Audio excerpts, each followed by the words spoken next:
Bonjour à tous. Nous allons commencer cet enseignement qui est le troisième de cette série sur le mystère de l'Avent et de Noël. Parce que vous vous rappelez ce qui était déjà là les 2 jours précédents, des 3 dimensions de la fête de Noël.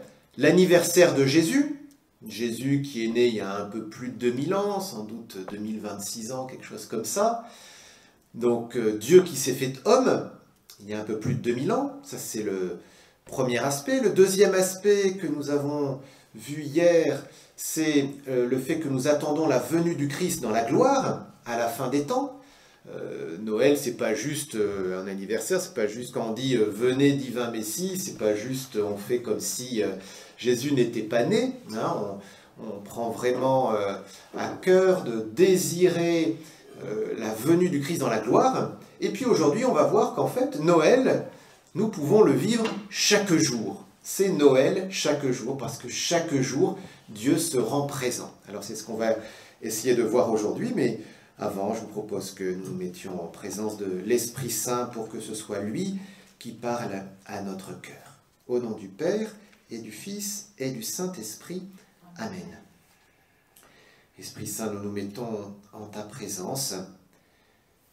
C'est grâce à toi que le Fils s'est incarné dans le sein de la Vierge Marie, selon la volonté du Père. Alors, Esprit Saint, toi qui habites dans nos âmes, viens aussi engendrer Jésus en nous, qu'il soit toujours plus présent, que nous puissions toujours plus le suivre, l'imiter, lui obéir. Que nous t'écoutions, toi, Esprit Saint, que ce soit toi qui parles à notre cœur maintenant.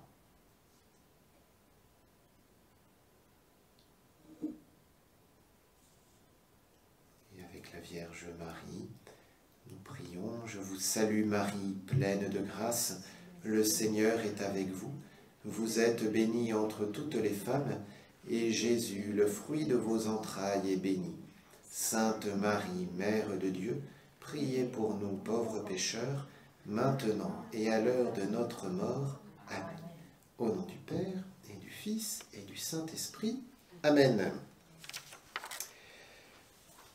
Alors nous commençons donc cette 3e venue quotidienne du Christ, Jésus qui naît chaque jour. Pour commencer, je vous ai mis de nouveau ce texte de Saint Bernard, un moine qui a été un des fondateurs, même si ce n'est pas le premier, des cisterciens. Hein, peut-être certains d'entre vous êtes-vous déjà allés dans une abbaye cistercienne, faire une retraite ou pour la visiter. Eh bien, Saint Bernard donc explique qu'il y a une triple venue du Seigneur, 2 qui sont manifestes, celle qui a eu lieu il y a 2000 ans, la naissance de Jésus, celle qui va avoir lieu à la fin des temps. Alors, on ne pourra pas rater la venue du Christ, ça sera dans la gloire et pas seulement dans un petit lieu, dans une petite bourgade de Terre Sainte. Et puis, 3e venue qui est plus cachée, qui est celle qui a lieu dans notre cœur, au plus profond de nous-mêmes. Alors, voici comment Saint Bernard parle de cette 3e venue. Mais pour que personne ne risque de penser que ce que nous disons de cette venue intermédiaire, donc cette venue de Jésus tous les jours, donc que personne ne risque de penser que ce que nous disons de cette venue intermédiaire est une invention de notre part, écoutez ce que dit le Seigneur lui-même.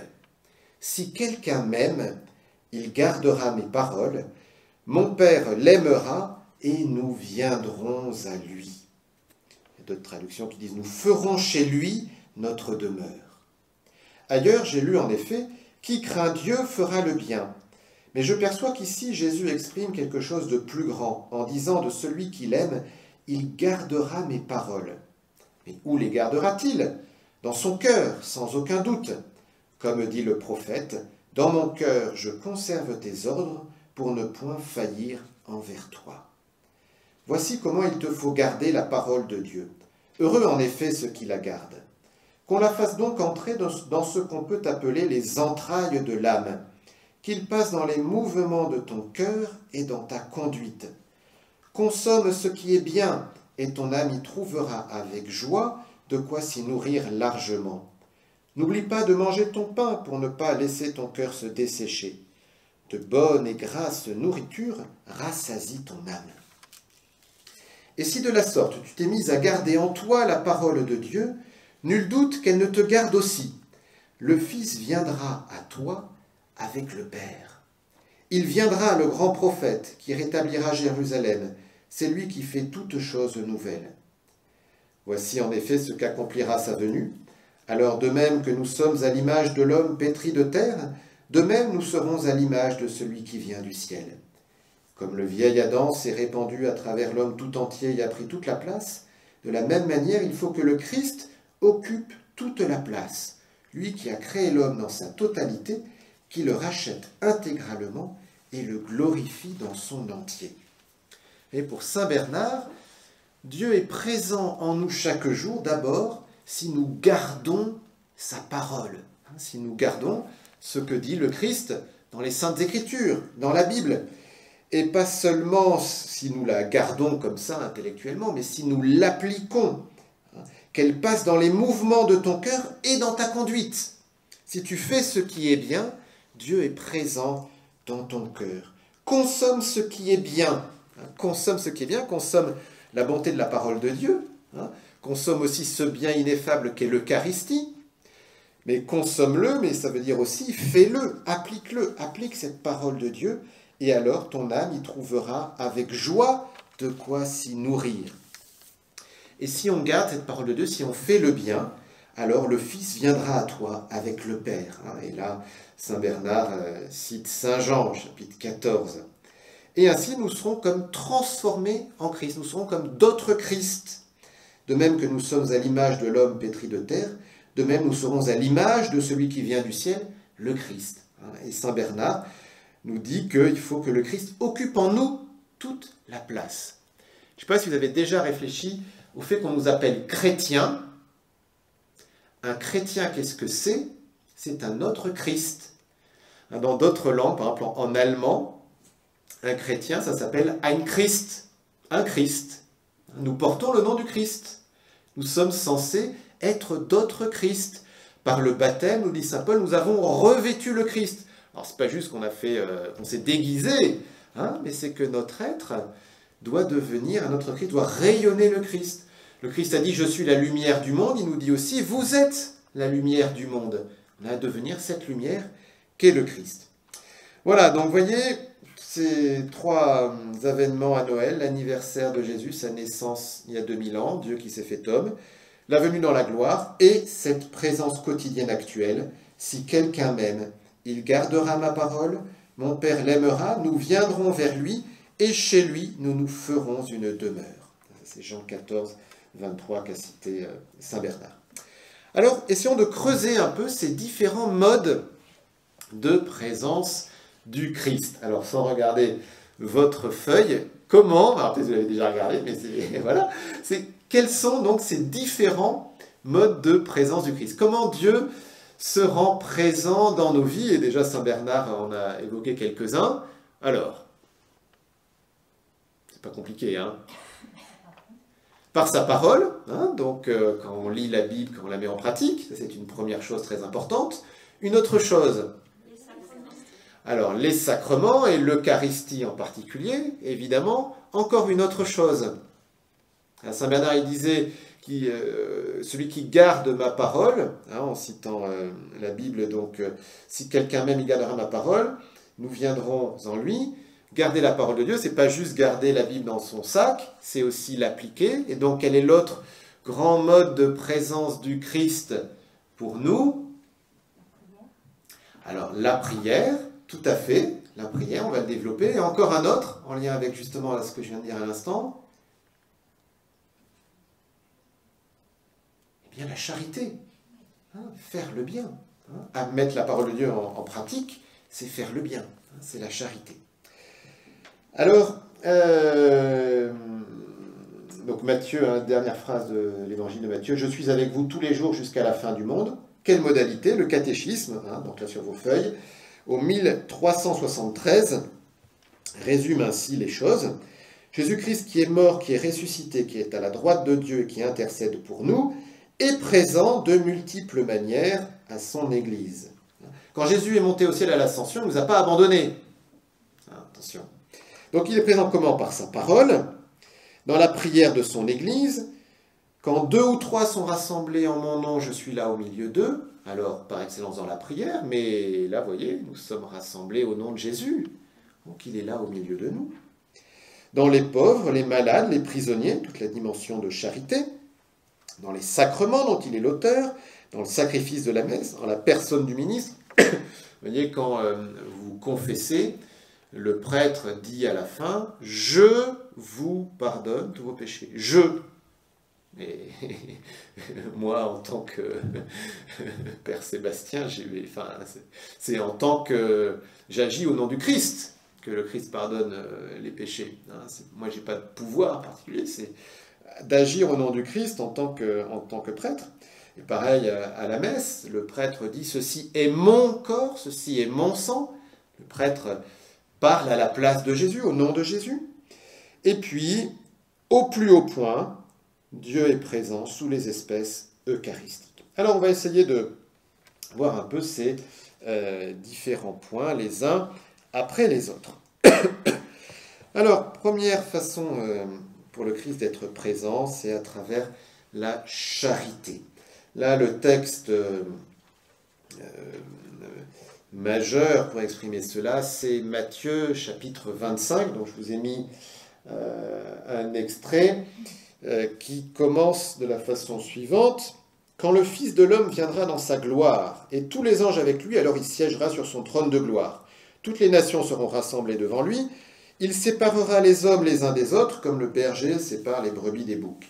Il placera les brebis à sa droite et les boucs à sa gauche. » C'est juste avant la citation que je vous ai mise. « Alors le roi diront à ceux qui sont à sa droite, mais vous connaissez ce passage, « Venez les bénis de mon Père, recevez en héritage le royaume préparé pour vous depuis la fondation du monde.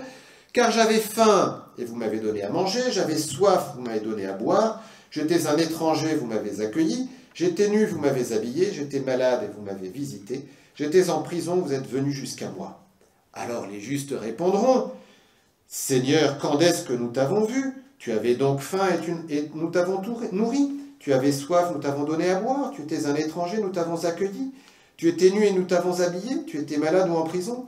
Quand sommes-nous venus jusqu'à toi? » Et le roi leur répondra, « Amen, je vous le dis, chaque fois que vous l'avez fait à l'un de ces plus petits de mes frères, c'est à moi que vous l'avez fait. » Et le texte continue.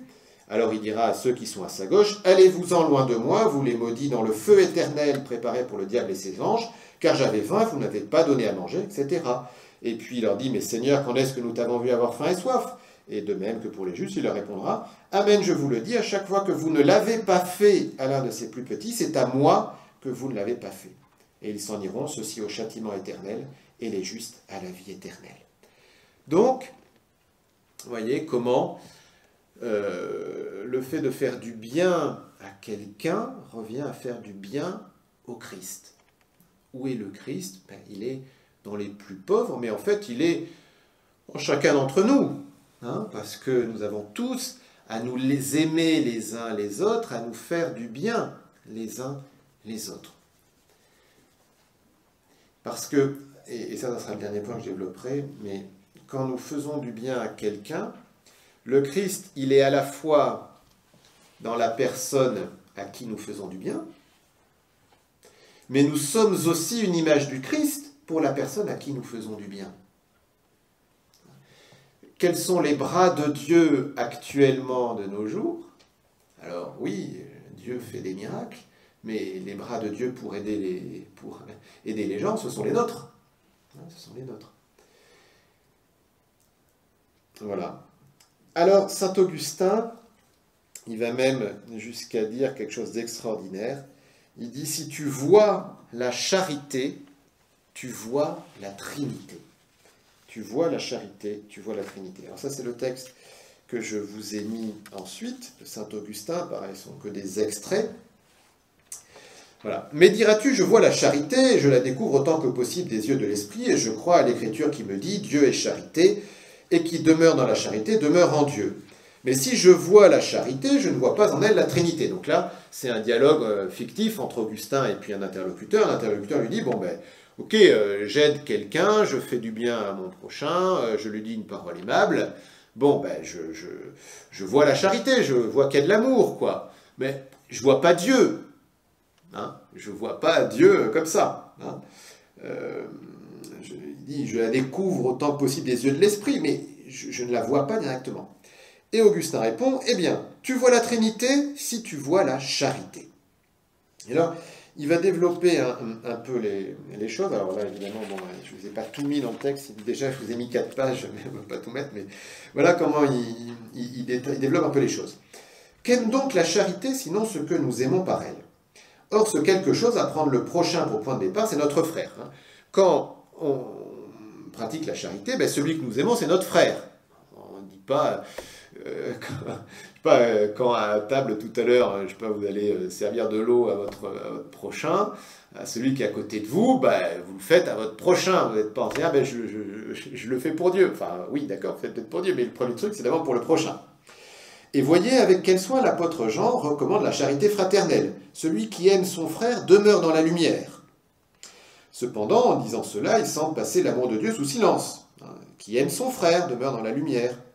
Mais, pourtant, Saint Jean, donc nous dit Saint Augustin, il ne peut pas passer l'amour de Dieu sous silence si l'amour du prochain ne renfermait, si Dieu lui-même, s'il ne renfermait Dieu lui-même dans l'amour fraternel, s'il y avait dans l'amour fraternel l'amour de Dieu. Et la preuve, c'est que dans la première lettre de Saint Jean, il écrit « Mes bien-aimés, aimons-nous les uns les autres parce que la charité est de Dieu. Ainsi quiconque aime est né de Dieu et connaît Dieu. Qui n'aime point n'aime pas Dieu parce que Dieu est charité, Dieu est amour. » Et alors là, on reprend donc dans votre feuille.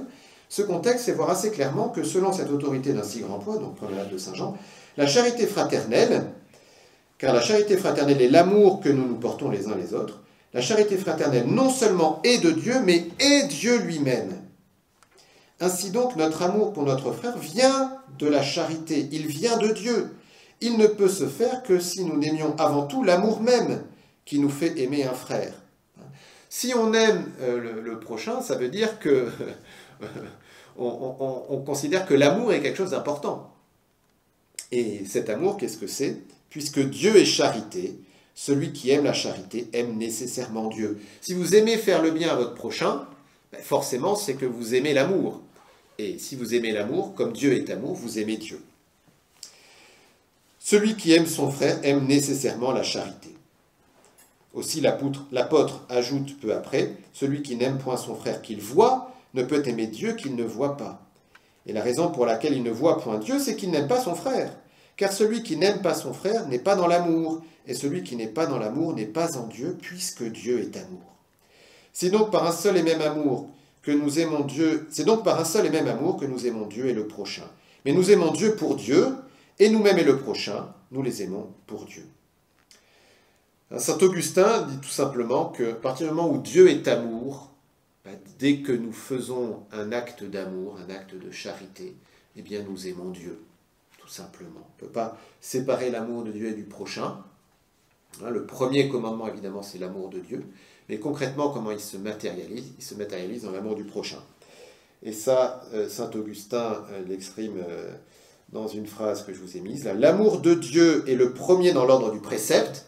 Quel est le premier commandement? Tu aimeras le Seigneur ton Dieu. Mais l'amour du prochain est le premier dans l'ordre de l'exécution. Comment peux-tu dire que tu aimes Dieu si tu n'aimes pas ton prochain? Première lettre de Saint Jean, celui qui dit qu'il aime Dieu, qu'il ne voit pas, alors qu'il n'aime pas son prochain qu'il voit, est un menteur, tout simplement.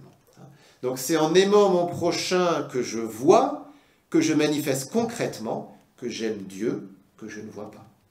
Ok, ça va pour ça? Voilà. Bon, donc c'est tout simple, l'amour de Dieu, l'amour du prochain et l'amour de nous-mêmes vont ensemble, et c'est déjà une première façon pour nous de toucher Dieu. Dieu est présent aujourd'hui, chaque jour, dans la charité, dans l'amour du prochain en particulier. Deuxième façon d'entrer en relation avec Dieu, Deuxième façon pour Dieu de se rendre présent à nous, c'est évidemment la prière. La prière. La prière communautaire, dans le paragraphe du catéchisme que je vous ai mis, on parlait de la prière de son Église, en citant Matthieu 18, là où 2 ou 3 sont rassemblés en mon nom, je suis là au milieu d'eux. C'est très vrai. Ceci dit, il ne faut pas oublier qu'une prière communautaire, pour être authentique, doit être aussi une prière personnelle. Très concrètement, ce n'est pas parce qu'on est assis sur les bancs d'une église à la messe qu'on prie. On peut tout à fait être assis, regarder son téléphone portable, penser aux vacances, au ski, aux cadeaux de Noël. On ne prie pas. Pourtant, on est à la messe, hein, on est physiquement à la messe, on y assiste. Voilà. Mais on n'a prié que si personnellement on a voulu entrer en relation avec Dieu. Ça, c'est très important. Il n'y a pas de prière communautaire qui ne soit une prière personnelle. En fait, prière communautaire, c'est une prière où personnellement plusieurs personnes prient. Voilà. Et alors la prière personnelle, elle est évidemment, toujours pareil, si on veut qu'elle soit authentique, c'est une union avec Dieu. J'aime beaucoup cette définition de la prière, de l'oraison par sainte Thérèse d'Avila que je vous ai mise. La prière n'est à mon avis qu'un échange intime d'amitié où l'on s'entretient souvent seul à seul avec ce Dieu dont on se sait aimer. Un échange intime d'amitié. Et là, je crois que vraiment, nous pouvons interroger nos façons de prier. C'est très bien de dire le soir un « Je vous salue Marie » à Notre Père, mais est-ce que quand je dis le « Je vous salue Marie » et je dis le Notre Père, je suis dans un échange d'amitié avec Dieu? Ou est-ce que je le dis pour le dire? Alors, il vaut mieux le dire que pas le dire, mais c'est un peu faible, quoi. Si c'est juste pour réciter le Notre Père le plus rapidement possible, à moitié endormi, voilà. Bon. Donc, que ma prière soit toujours un échange intime d'amitié. Et c'est là où je pense qu'il est bon de ne pas prier qu'avec des prières vocales type « Notre Père, je vous salue Marie ». Si on le fait de temps en temps, c'est bien de les dire très lentement, pour penser à ce que l'on dit. Par exemple, le « Je vous salue Marie », la première partie du « Je vous salue Marie » sont des citations de la Bible qui correspondent à l'Annonciation et à la Visitation.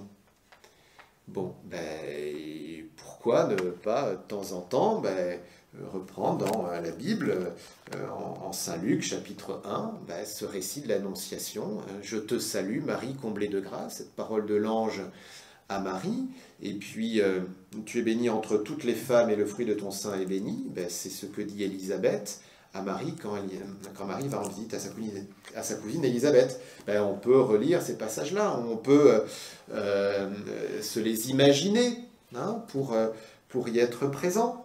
Pareil, quand on dit le Notre Père, de prendre les phrases les unes après les autres, doucement, paisiblement, et d'y penser. Voilà. Ou, vous voyez, quand on va dire le chapelet, il y a plusieurs façons de dire le chapelet. On peut essayer de penser à chaque « Je vous salue Marie », chaque « Notre Père », mais ce n'est pas pour rien qu'avant chaque dizaine, on énonce un mystère. Parce que le mystère qui est énoncé, en fait, il nous est proposé comme sujet de méditation pendant que nous disons les « Je vous salue Marie ». Et en fait, vous voyez... Oui, notre cerveau, il a la capacité assez étonnante de pouvoir faire plus ou moins deux choses à la fois, non pas deux très bien, mais une un peu en tâche de fond et une autre en même temps. Typiquement, vous pouvez réciter des « Je vous salue Marie » et penser à vos vacances. Voilà. Bon, et bien plutôt que de penser aux vacances, pensons au mystère qui est énoncé. Et en fait, les « Je vous salue Marie » sont là un peu comme pour occuper l'esprit, parce que deux choses on y arrive encore, mais trois là non. Donc vous voyez, vous dites la dizaine de chapelets, vous énoncez le mystère avant, l'Annonciation, et donc vous représentez la scène de l'ange qui vient visiter la Vierge Marie. Vous dites les « Je vous salue Marie » et vous pensez au mystère, et là normalement vous ne pouvez pas penser à autre chose. Voilà, l'esprit, là, il est bien rempli.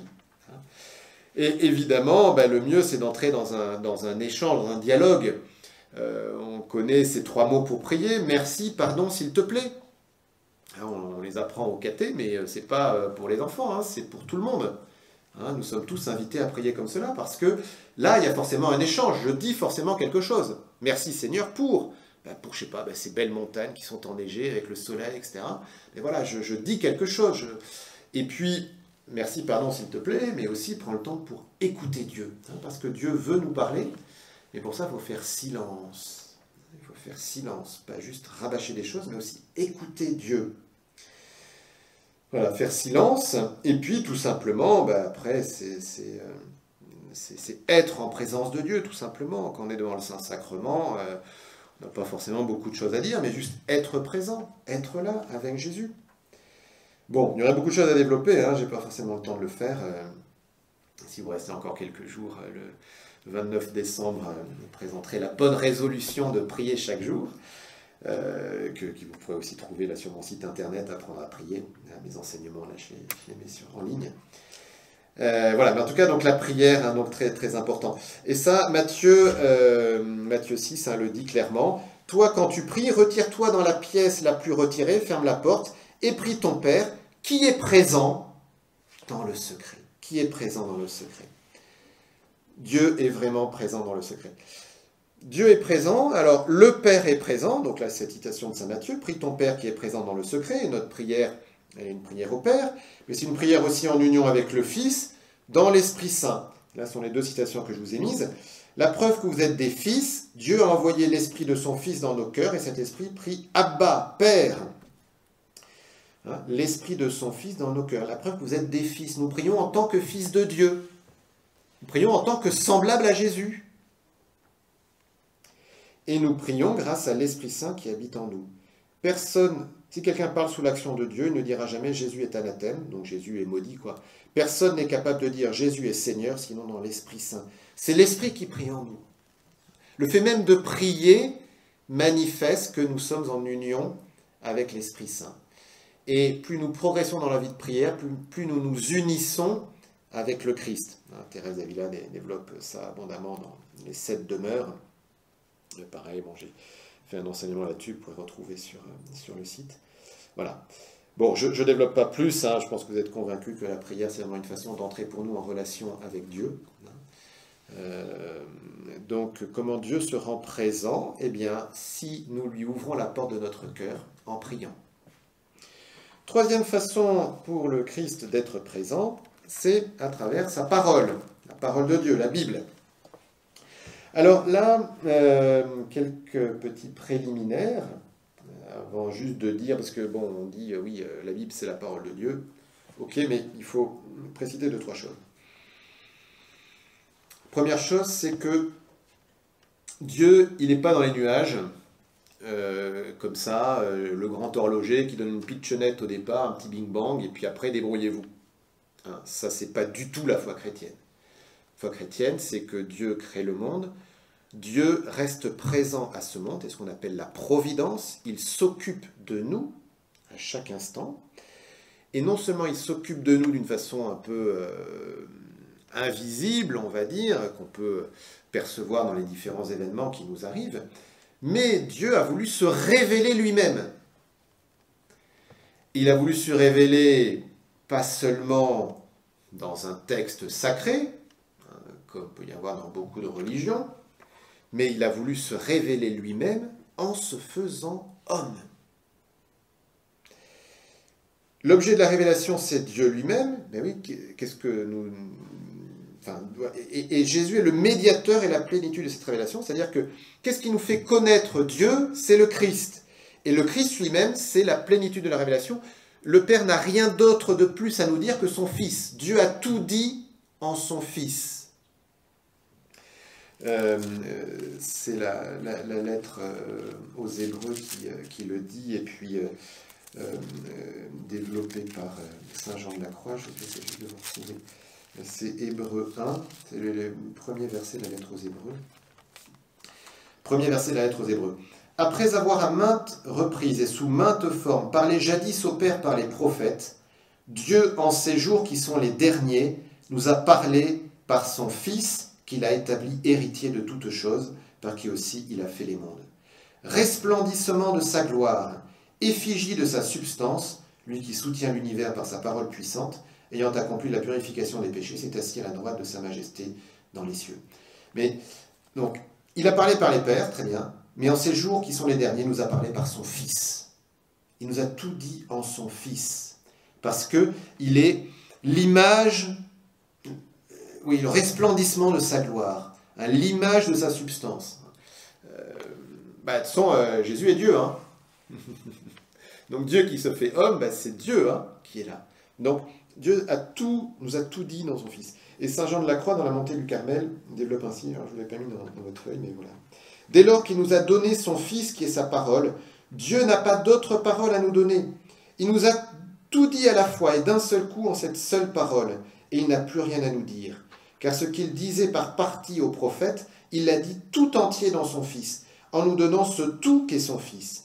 Voilà pourquoi celui qui voudrait maintenant l'interroger ou désirer une vision ou une révélation, non seulement ferait une folie, mais ferait injure à Dieu, en ne jetant pas les yeux uniquement sur le Christ, sans chercher autre chose ou quelque autre nouveauté. Donc Dieu nous a tout donné en son Fils. La révélation, c'est le Christ lui-même, il est la plénitude de la révélation. Et donc là, cela conduit à la question de l'écriture et la révélation. Quand on parle de la parole de Dieu, au sens strict, c'est le Christ. Le prologue de Saint Jean, au commencement était le Verbe, et le Verbe était auprès de Dieu, et le Verbe était Dieu. Et le Verbe s'est fait chair, et il a habité parmi nous. C'est l'évangile de Noël, hein, c'était le premier enseignement, là, je l'ai commenté. Donc le Verbe, hein, la parole de Dieu, c'est le Christ. La parole de Dieu au sens strict, c'est le Christ. Ce n'est pas d'abord la Bible. Le Christ, comment il se communique à nous? De deux façons, par l'écriture et par la tradition. Par la Bible, mais aussi par la tradition, dont la meilleure expression, pour nous, actuellement, est le catéchisme de l'Église catholique.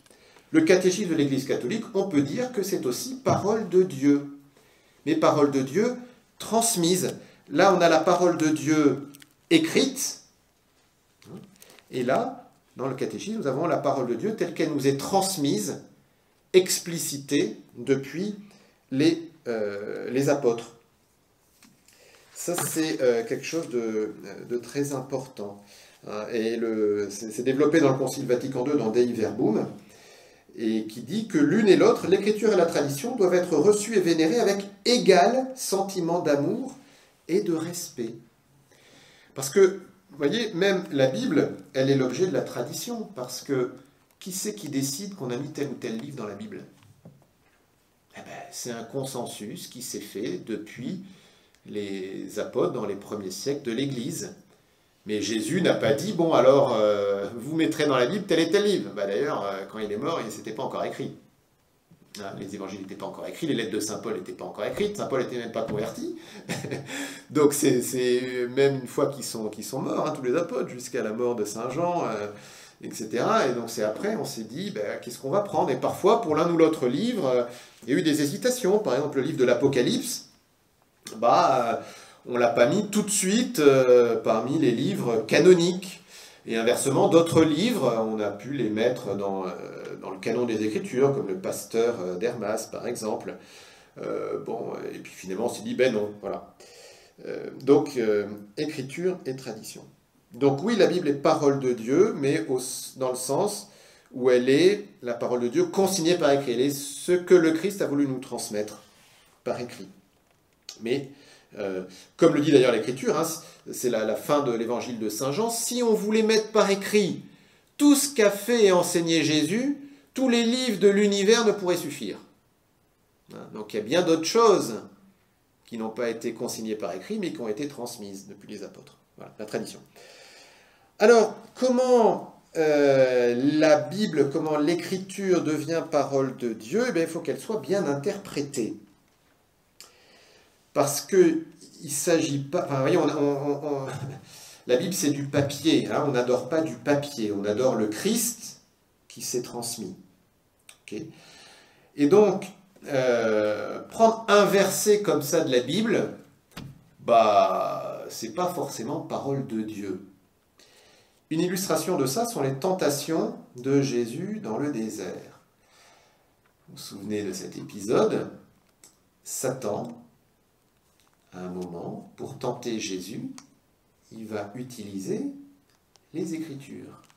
Il va dire, il est écrit, donc jette-toi du haut du temple, car il est écrit, Je donnerai un ordre à tes anges pour qu'ils te gardent et pour éviter que ton pied ne heurte une pierre. Donc Satan tente Jésus par une citation de la Bible. Est-ce que c'est parole de Dieu vivante? Non. Non. Hein?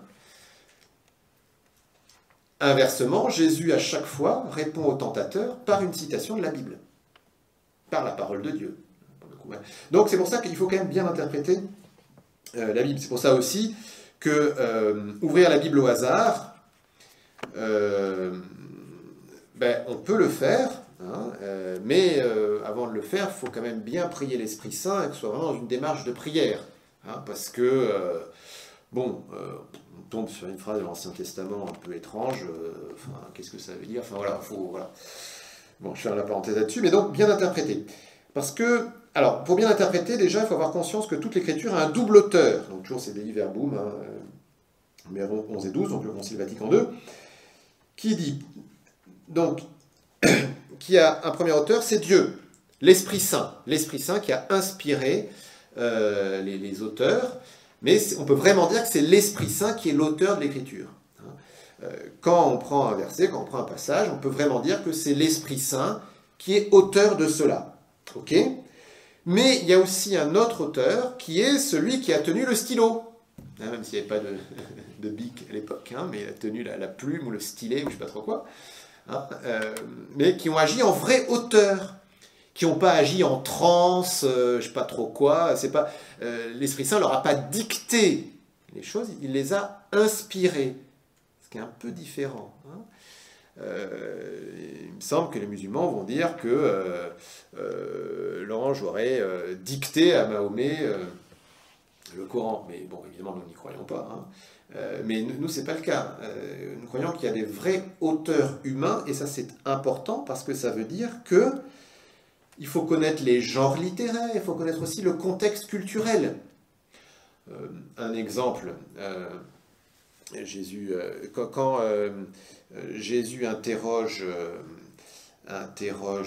les apôtres, donc que disent les gens à mon sujet? Alors il rapporte les choses, et puis vous, que dites-vous que je suis? Et Pierre répond, tu es le Christ, le Fils du Dieu vivant. Et Jésus rétorque, très bien, ce n'est pas la chair et le sang qui t'ont révélé cela, mais mon Père qui est dans le ciel. La chair et le sang qui t'ont révélé cela. Bon, la chair et le sang, vous prenez du sang, le sang ne parle pas, il ne révèle rien, mais parce que c'est une expression hébraïque. Hein, la chair et le sang, c'est-à-dire l'humanité, hein, parce que nous sommes composés de chair et de sang, quoi, de muscles et de sang, quoi. Enfin, voilà. Donc, une façon hébraïque de parler. Hein, et ça, sinon ça la phrase en elle-même, elle n'a pas de sens, quoi. Voyez, hein. Donc, oui, c'est l'esprit qui a inspiré cela, mais il se sert d'un contexte culturel, etc. Voilà. Donc les deux. Et alors, le concile, donc déjà, avoir conscience de ces deux choses-là, donc aussi conscience du contexte culturel, pour mieux comprendre ce qui est dit. Mais attention quand même à pas dire oui, bon, de toute façon, tout ça, c'était écrit il y a 2000 ans, donc ça n'a rien à nous dire parce que c'est une culture différente et compagnie. Hein, voilà, puis la preuve, vous voyez la Genèse, 7 jours, on sait bien que l'univers a 13 milliards d'années. Attention, il y a aussi l'Esprit Saint qui est auteur. Ce qui fait qu'on est obligé d'être intelligent. En fait, c'est ça ce que ça veut dire. C'est qu'on est obligé d'être intelligent. On est obligé d'être intelligent aussi bien pour prendre acte qu'il y a un contexte culturel, mais on a aussi besoin d'être intelligent pour prendre acte que l'Esprit Saint a quelque chose à me dire parce que c'est lui qui est auteur. Hein. Et que, évidemment, par exemple, le livre de la Genèse, il n'y a jamais eu aucune prétention de l'auteur de l'époque à faire un récit de la création dans le sens Big Bang et 13 milliards d'années tel que nous pouvons, telles que sont les hypothèses actuelles, hein, parce que dans 20 ans ça peut changer. Hein. Voilà, donc c'est pas du tout l'objet, mais par contre c'est un discours théologique sur le fait que c'est Dieu qui est créateur et que Dieu et qu'il n'y a qu'un seul Dieu, qu'il n'y a pas un Dieu du soleil, un Dieu de la lune, un Dieu de l'eau, je sais pas trop quoi, parce que ce sont des créatures. Voilà. et que l'homme est créé le 6e jour parce que c'est le sommet de la création, et que seul l'homme et la femme sont créés à l'image et à la ressemblance de Dieu. C'est ça l'intention à la fois de l'auteur biblique et de l'Esprit Saint. Vous voyez, donc on est obligé d'être intelligent. Et le Concile Vatican II donne encore 3 critères pour bien découvrir l'intention de l'Esprit Saint, pour bien trouver le Christ, en fait, dans les Écritures. Il dit que pour comprendre un passage, il faut toujours tenir compte de l'unité de toute l'Écriture. Le sens d'un verset, d'une expression, doit toujours être cohérent avec l'ensemble des passages. Parce que c'est trop facile de prendre un verset, il est écrit que, donc. Non. Il est écrit que, ok, mais qu'est-ce que dit l'ensemble des 1000 autres pages? Est-ce que c'est cohérent? Un exemple de cela. Jésus dit, quand tu fais l'aumône, que ta main droite ignore ce que donne ta main gauche. Bon. Mais il est aussi écrit que votre bienveillance soit connue de tous les hommes. Ah! Alors l'aumône, il faut qu'elle soit connue de tous les hommes, ou il faut que même ma main droite ne sache pas ce que fait ma main gauche? Contradiction! La Bible se trompe? Non. Il faut être intelligent. Qu'est-ce que veut dire Jésus quand il dit « ta main droite ignore ce que fait ta main gauche » D'ailleurs, il le dit, ne faites pas sonner de la trompette devant vous quand vous faites l'aumône. C'est la phrase d'avant. Vous voyez, si je prends juste la phrase, déjà si je prends le paragraphe, c'est un peu plus clair. Et ensuite, je vais rajouter l'autre chose, mais que votre bienveillance soit connue de tous les hommes. Ben oui, parce que, en fait, le but, c'est quoi? C'est de ne pas être hypocrite, c'est de ne pas se faire valoir. Mais en même temps, si quand je fais le bien, je donne une bonne idée à d'autres personnes, eh bien tant mieux. Que votre bienveillance soit connue de tous les hommes. Qu'on ait une émulation les uns les autres à faire le bien. De même que certains ont une émulation pour entraîner les autres au mal, ayons une émulation pour le bien. Vous voyez, mais pas pour se faire valoir. Et vous comprenez comment, là, l'unité de l'écriture donne vraiment un sens riche et nous donne vraiment accès à ce que l'Esprit Saint voulait dire.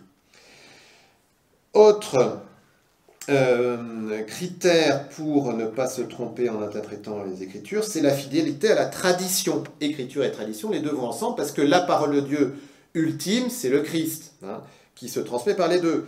Donc, fidélité à la tradition, donc typiquement, vous lisez un passage et vous dites, bon, j'en conclus que Jésus n'est pas Dieu. Problème, parce que Jésus, il est vrai Dieu, il est vrai homme. Voilà. Donc, vous êtes sûr de vous être trompé. Ok, voilà. Et puis, troisième critère, c'est ce que le Concile appelle l'analogie de la foi, le fait que les mystères divins sont reliés entre eux et s'éclairent mutuellement. Par exemple, le fait que l'incarnation est liée à la rédemption. Pourquoi Dieu s'est-il fait homme? Donc l'incarnation, Noël, pour nous sauver. La passion, la croix, la résurrection. Les choses se répondent et s'éclairent mutuellement. Et il faut qu'il y ait comme ça une cohérence d'ensemble. Si on interprète un texte en disant quelque chose, mais que ça n'a aucun lien avec le schmilblick, ni avec l'incarnation, ni la rédemption, ni l'Église, ni quoi que ce soit, bon, c'est que c'est peut-être pas très, très pertinent. Ok, ça va un peu sur ces critères-là. Et alors dans la tradition, on distingue 4 sens dans les Écritures. 4 sens sur un passage biblique. Sur un passage biblique, on peut toujours tirer 4 sens. Toujours ou plus ou moins. Premier sens, sens littéral. Qu'est-ce que ça nous dit? Bon, je sais pas, la pêche miraculeuse, Jésus dit à Pierre de jeter les filets, Pierre jette les filets. Bon, c'est que Pierre, il prend son filet et il le jette. Enfin, voilà, sens littéral, basique. Mais il y est quand même, voilà, pas le nier. Alors évidemment, à certains moments, ça peut être plus compliqué. Des passages de l'Ancien Testament, on se dit, bon, est-ce que c'est pas un peu exagéré, tout ça Peut-être qu'il peut y avoir culturellement des procédés d'exagération, mais sans doute qu'il n'y a pas non plus de fumée sans feu. Voilà, donc, qu'est-ce qui s'est effectivement passé? Sens littéral. Ensuite, deuxième sens, qu'on appelle sens allégorique, c'est qu'est-ce que ça nous dit du Christ et de l'Église? Qu'est-ce que ça nous dit du Christ et de l'Église? Dans vos feuilles, oui, je vous ai pris un exemple. Oui, c'est ça, Melchisédek. Melchisédek, vous pourrez relire ce passage. Donc, c'est dans l'Ancien Testament, livre de la Genèse. Donc ce roi de Salem qui va offrir un sacrifice au Dieu d'Abraham et qui offre quoi? Du pain et du vin. Alors il prend du pain et du vin, donc il fait un sacrifice, il offre à Dieu du pain et du vin, ok, sens littéral. Sens allégorique, qu'est-ce que ça nous dit du Christ et de l'Église? Évidemment, offrir du pain et du vin, ça nous fait un peu penser à l'Eucharistie. Voyez, donc comment Melchisédek, là, anticipe, préfigure le Christ. Et ce que fait aussi l'Église, puisque nous continuons dans l'Église à offrir du pain et du vin. Sens moral, donc qu'est-ce que ça me dit à moi? Par exemple, là, Melchisédek, il a bien reçu Abraham, donc une notion d'hospitalité, puis de bienveillance, et puis même de communion, dans le sens où il rentre dans la foi d'Abraham. Donc là, comment je vous ai mis, voilà, il nous invite à partager ce que nous avons, à offrir à Dieu ce que nous sommes. Et sens anagogique, là, c'est ce qui concerne les fins dernières, la fin des temps. Eh bien, l'Apocalypse décrit le paradis comme étant le festin des noces de l'agneau. Et dans ce que dit le prêtre avant la communion, heureux les invités au repas des noces de l'agneau. Le ciel, le paradis sera un grand banquet. Donc, là, Melchisédek, il anticipe encore cela. Donc, vous voyez, c'est ces 4 niveaux de lecture qu'on peut avoir à partir d'un texte biblique. Et à chaque fois, il y a qu'est-ce que ça me dit du Christ. Qu'est-ce que ça me dit du Christ. Je ne vais pas développer plus cet aspect-là pour continuer à avancer, mais oui, la Bible est parole de Dieu. C'est une expression de la parole de Dieu étant le Christ lui-même. Et toujours donc chercher à bien interpréter avec cette histoire de cohérence d'ensemble. Cohérence d'ensemble, c'est très important. Et puis savoir qu'est-ce que ça nous dit du Christ, qu'est-ce que ça nous dit de Jésus. Et là, vraiment... Et en fait, vous voyez, prier avec un texte biblique, on peut dire qu'on a 2 questions à se poser. C'est qu'est-ce que ça me dit de Jésus et qu'est-ce que ça me dit à moi? Qu'est-ce que ça me dit de Jésus, qu'est-ce que ça me dit à moi? Et pas hésiter à s'imaginer la scène biblique. Et là, à la fois, je rentre en relation avec Dieu par un temps de prière, et à la fois aussi, je me laisse interpeller par cette parole de Dieu, parce que Dieu a des choses à me dire. Parfois, on dit, comment il parle, Dieu? Là, vous avez 1000 pages, où Dieu vous parle. Voilà. 4e façon pour le Christ d'être présent parmi nous, c'est l'Eucharistie. L'Eucharistie qui est la présence par excellence. Si vous reprenez le 1373, il est présent au plus haut point sous les espèces eucharistiques. Et ça, c'est une citation du Concile. Alors, comment le catéchisme développe ce mode de présence du Christ sous les espèces eucharistiques? C'est le 1374 que je vous ai mis sur vos feuilles. Le mode de présence du Christ sous les espèces eucharistiques est unique. Il élève l'Eucharistie au-dessus de tous les sacrements et en fait comme la perfection de la vie spirituelle et la fin à laquelle tendent tous les sacrements.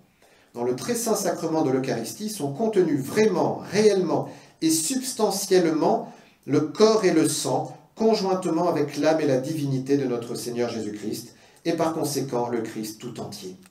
Cette présence, on la nomme réelle, non à titre exclusif, comme si les autres présences n'étaient pas réelles, toutes celles qu'on vient d'évoquer, mais par excellence, parce qu'elle est substantielle, et que par elle, le Christ, Dieu et homme, se rend présent tout entier. C'est vraiment Jésus qui est là, vous voyez, avec son corps, son sang, son âme et sa divinité, tout Jésus. On n'a pas moins Jésus que les apôtres qui vivaient avec le Christ au quotidien. Nous avons vraiment Jésus avec son corps, son âme, son sang, sa divinité. Ce qui fait qu'on peut dire, et c'est une chose que le Concile de Rome au Moyen-Âge a fait dire à un moine qui commençait à avoir quelques doutes, que la chair du Christ est broyée par les dents des fidèles quand nous communions. Ça paraît un peu fort comme expression, comme un réalisme, mais c'est vraiment ça. Une belle illustration de ce fait, de cette réalité de la présence du Christ, ce sont les miracles eucharistiques. Je ne sais pas si vous avez déjà regardé des vidéos là-dessus. Pareil, sur mon site, là, vous pourrez trouver une vidéo sur l'Eucharistie et les miracles eucharistiques. C'est très impressionnant. Beaucoup de miracles eucharistiques, c'est l'hostie qui se met à saigner, ou l'hostie qui se transforme en chair sanglante. Et on a comme ça des études scientifiques de miracles eucharistiques où on a prélevé un petit échantillon, on a fait analyser ça par des scientifiques, qui ont même pu dire, c'est un muscle, et c'est même le muscle du cœur. Voilà. Et alors, c'est assez touchant parce que dans les années 2000, là, de façon assez récente, il y a eu un miracle eucharistique comme ça à Buenos Aires, quand le pape François était archevêque de Buenos Aires. Et il a fait faire des études, donc en aveugle complète, hein, et le scientifique a dit, ben oui, oui, c'est le muscle du myocarde, hein, donc du cœur, et je peux même vous dire que la personne a beaucoup souffert, et que le prélèvement a été fait alors que la personne, enfin, elle était encore vivante, mais voilà. Parce que on voit même des pulsations, et puis les globules blancs qui sont là, c'est forcément que ça fait à peine quelques heures que ça a été pris. Et on lui dit, ben ouais, mais enfin c'est une hostie. Vous avez analysé. Non mais c'est pas possible. Ben si, si. Voilà. Enfin donc bon. Donc vraiment, hein, la présence du Christ en chair et en os, aussi avec sa divinité, parce qu'on ne peut pas séparer l'humanité et la divinité du Christ, hein, et donc il fait qu'on a aussi toute la Trinité. On ne peut pas séparer les personnes divines, donc il y a toute la Trinité qui est présente là. Alors je vais aller un peu vite parce qu'il est déjà 10h20. Juste pour replacer l'Eucharistie dans le mystère pascal. Bon, le jeudi saint. Le jeudi saint, qu'est-ce qui se passe? Jésus prend du pain et du vin, et il dit, ceci est mon corps, ceci est mon sang. Ok? Corps livré, sang versé. Quel est le jour où le Christ livre son corps et verse son sang? C'est pas compliqué, hein? Allez? Okay. Donc, le jeudi saint, il dit, le vendredi saint, c'est le vendredi saint, en mourant sur la croix, qu'il livre son corps et verse son sang. Hein? Donc le jeudi saint, il anticipe, on pourrait dire, ce qui se passe le vendredi saint. Ok? Ça va, ça? Et à la messe, eh bien, on actualise cela. On se rend présent à la croix, en fait. Hein? On est présent à la croix. Ok? En redisant les paroles que Jésus a dites le jeudi saint. Vous voyez, un peu, il y a les trois là. Hein. Il y a le jeudi saint, c'est les paroles qui rendent présentes le sacrifice du Christ qui est réalisé le vendredi saint et qui est actualisé à la messe. À la messe, hein, c'est comme si on était au pied de la croix. C'est pareil. Voilà. À ceci près que nous avons à la messe le Christ souffrant, le Christ dans sa passion, le Christ qui meurt, et qui est aussi symbolisé par le fait que le pain et le vin sont consacrés de façon séparée, parce qu'un corps vidé de son sang, il est mort. Hein. Voilà. Mais le corps aussi du Christ, ressuscité, vivant, hein, et qui pourrait aussi être symbolisé par le fait que le prêtre va mettre une parcelle du corps du Christ dans le sang du Christ, au moment de l'agneau de Dieu. Donc le corps vivant, parce que le Christ, il est vivant. Donc vous voyez, on a tout le mystère pascal, la passion, la mort, la résurrection, qu'il a dans l'Eucharistie. Quand nous communions, nous recevons la chair du Christ ressuscité. Nous recevons déjà notre corps de ressuscité dans l'Eucharistie. Bon, j'avance. Alors, le fait que le pain et le vin deviennent le corps et le sang de Jésus, c'est ce qu'on appelle la transsubstantiation, la présence réelle. Ce n'est plus du pain, ce n'est plus du vin. Bon, je ne détaille pas plus, hein, je pense que vous connaissez tout ça. Voilà, sinon, vous retrouverez mon enseignement là-dessus. Et puis, dans les effets de l'Eucharistie, il y a l'unité de l'Église, corps du Christ dans la charité. Alors ça, c'est intéressant parce qu'on retrouve la question de la charité, de l'amour. Hein. C'est le sacrement de l'amour. Pape Benoît XVI a fait une encyclique sur Sacramentum Caritatis, sur l'Eucharistie, sacrement de l'amour, sacrement de la charité.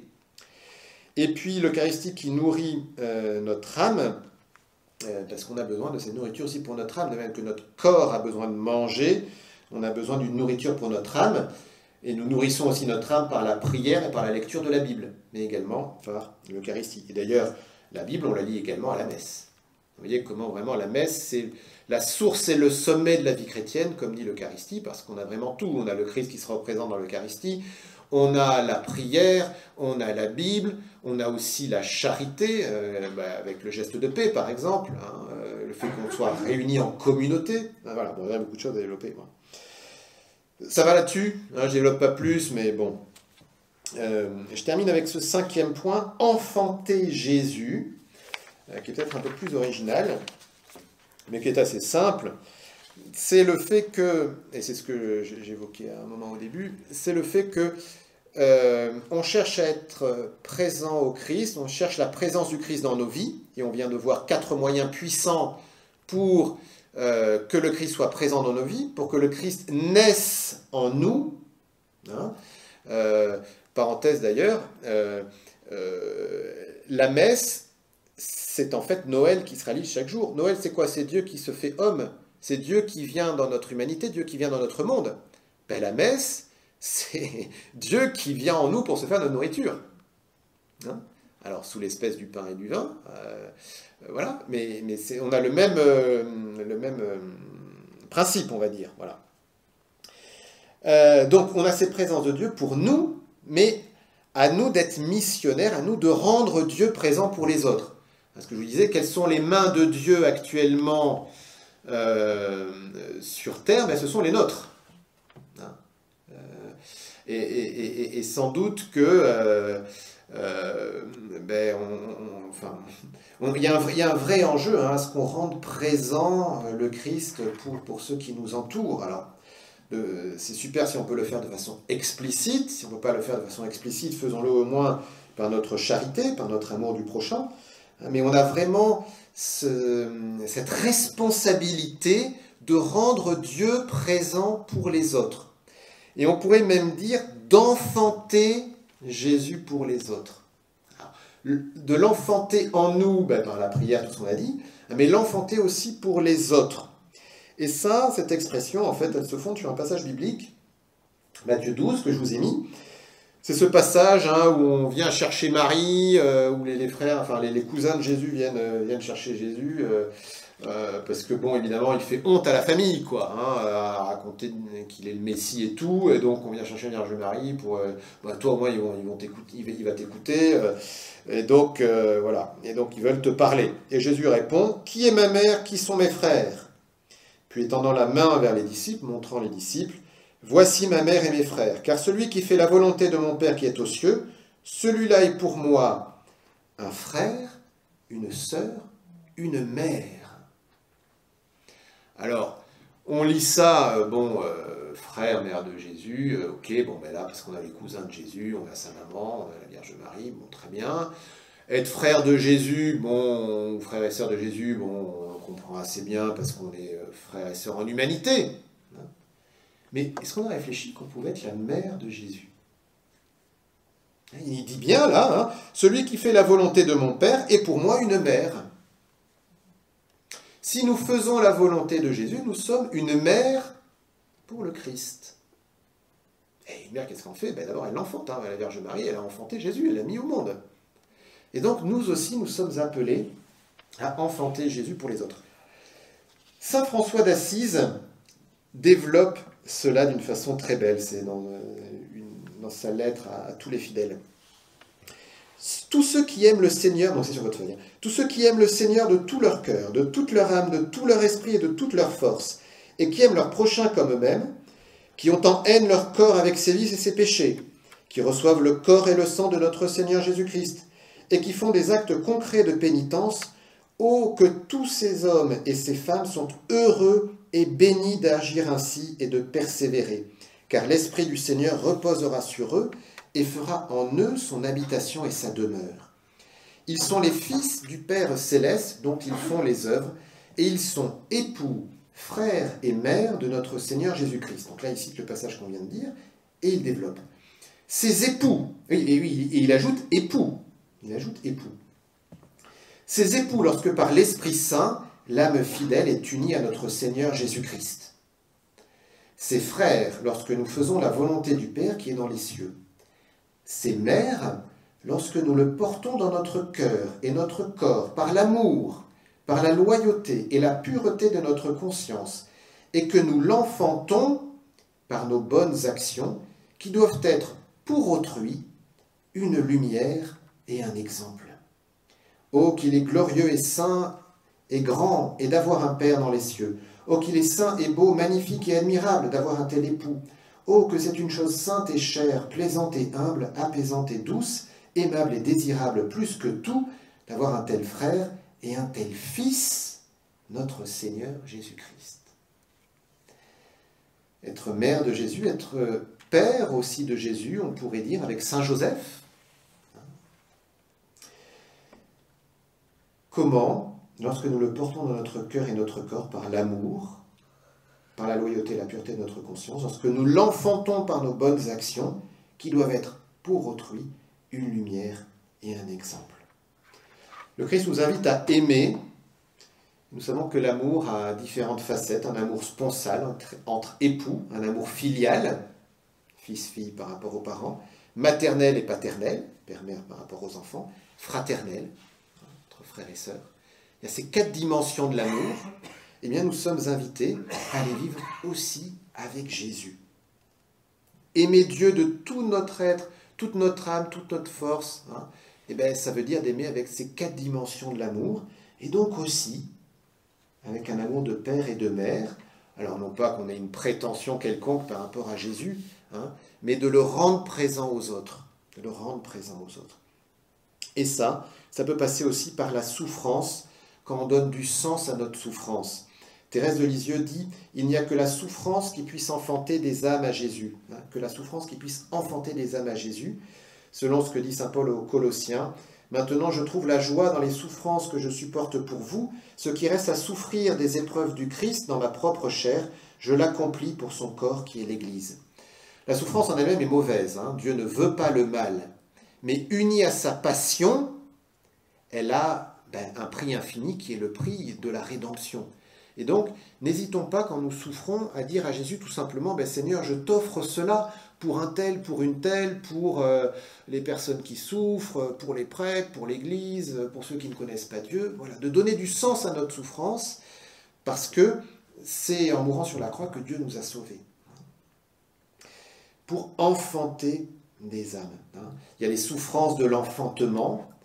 Eh bien, c'est sûr que porter le Christ à ceux qui nous entourent peut coûter.